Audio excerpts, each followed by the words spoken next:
natin. So basahin ko lang. To calculate the overall heat transfer coefficient for a flat plate of 5 cm thickness, a thermal conductivity of 1 watt per meter Kelvin, and a convective heat transfer coefficients on its two flat faces equal to 10 watt per square meter Kelvin and 20 watt per square meter Kelvin. Okay, so solve natin yung overall heat transfer coefficient. So ano ba yung overall transfer coefficient?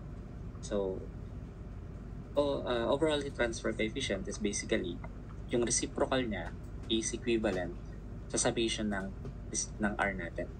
So iba yung R sa tinatawag na R value pag heat transfer. Diba? Alam natin yung isa pang R, that is thermal resistance. Pero kapag yung tinatawag na R value lang yung ating given, then we will include yung area. Diba? So naka per square meter yan. Anyway, ano yung R value na yan, sir? So let us consider ito yung ating flat plate.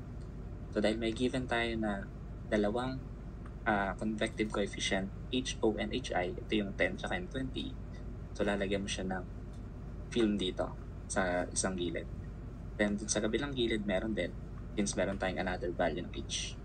So para dun sa material, since meron siyang thermal conductivity K, edi isasama din natin ba. So take note, when we are solving for R value, yung R value pag meron tayong convection coefficient, that is 1 over H. While conduction naman, kapag meron tayong K, thermal conductivity, and its thickness, that is X over K.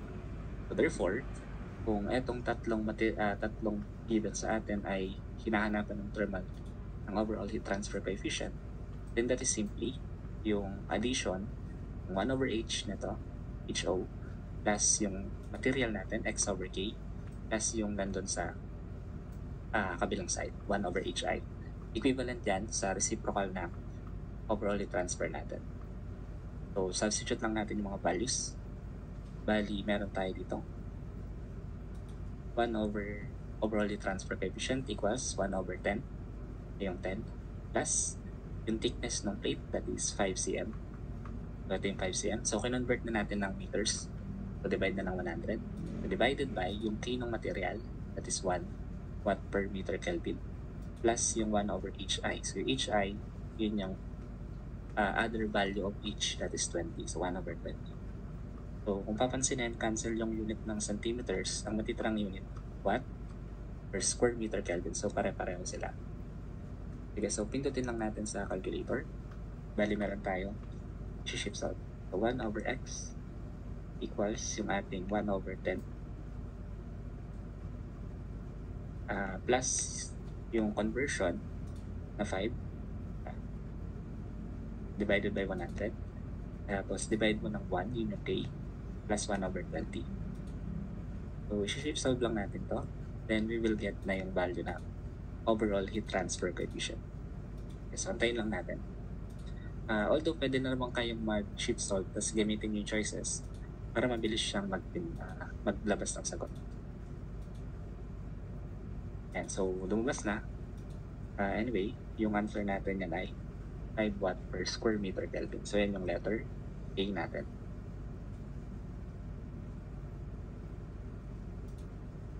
Sige, so another problem regarding dito sa ating heat transfer is yung ating heat transfer of conduction through pipes. So, basahin ko lang. A long glass cylinder of inner diameter equal to 0.03 meter and other diameter of 0.05 meter carries hot fluid inside.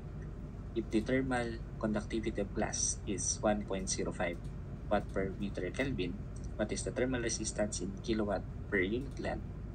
Thermal resistance in kilowatt per watt per unit length of the cylinder.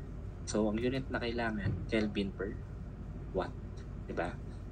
So, pag naghanap ng thermal resistance for a particular cylinder, yung equation natin is Ln d2 over d1 divided by 2 pi kl. Yan yung formula na yan. So, sir, saan ba galing yan? So, basically, galing yan sa cylinder heat transfer natin. So, pag meron tayong cylinder na conduction na heat transfer, yung formula ng heat natin is equivalent sa delta T over Ln d2 over d1 all over 2 pi kl. Diba? Actually, pag sinabing thermal resistance, that is the corresponding resistance in terms of heat, di ba? In analogous sa ating electrical conversion. So sa electrical units, yung I natin, equivalent yan sa V over R. So yung V, yan yung potential difference. So sa heat, yan ay temperature. Yan yung driving potential natin. So sa electricity, that is voltage. Kaya naman, pwedeng ihambing sa resistance yung nasa ilalim ng equation natin, which is ito. So dyan siya galing. So anyway, yung values naman, pag tinignan natin, yung dalawang diameters given, yung K natin is also given, yan yung thermal conductivity, while yung L natin, since sinabi na per unit length, gagawin lang natin 1 meter. Direct sum, meron tayong Ln 0.05, yan yung malaking diameter, over yung maliit na diameter 0.03, divided by 2 pi K 1.05 times yung length natin na 1, since yan ay per unit length.